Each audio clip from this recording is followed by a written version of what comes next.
So we have big news coming out of Minnesota today.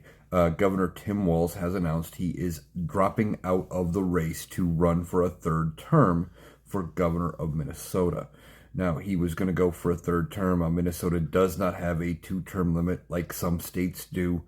And he had previously planned to run for a third term, but he has decided not to, saying that he wants to focus on time with family and finishing out his role as governor, and that the campaign would take too much of his focus away from doing everything he was elected to do for the state. Now, one of the things that potentially could have led to his deciding not to run has been apparently his daughter has been receiving some threats because of his role in politics. Now, if you're of a certain mindset, you are going to know exactly what side of the political aisle those may have come from. Beyond that, there is also this scandal that has been popping up in Minnesota where they keep talking about these Somali-run daycare centers, which it isn't really a scandal.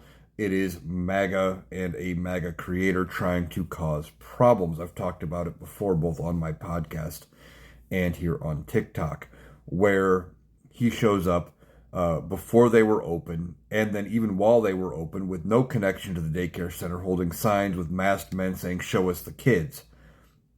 Well, daycare center is not going to just release the children or show them or do anything, not for their own safety. And that's what you would expect to happen. But then, of course, he screams, it's fraud, there's no kids going there. And this has led to the Trump administration saying no state is going to get federal daycare money until they can prove there's no fraud. It's all one big scam led by Republicans. But all of those things has rocked the Walz administration in Minnesota. So he has said he is not running for re-election. Now, who could run to replace him? Well, one of the suggestions has been potentially Senator Amy Klobuchar.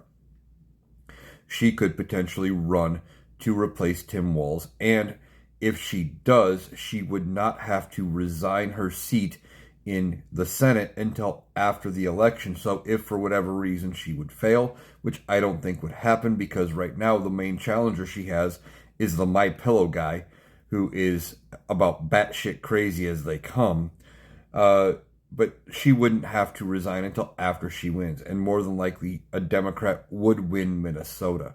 So Tim Walz is making the hard decision to not seek re-election, and we'll see what the future holds for him.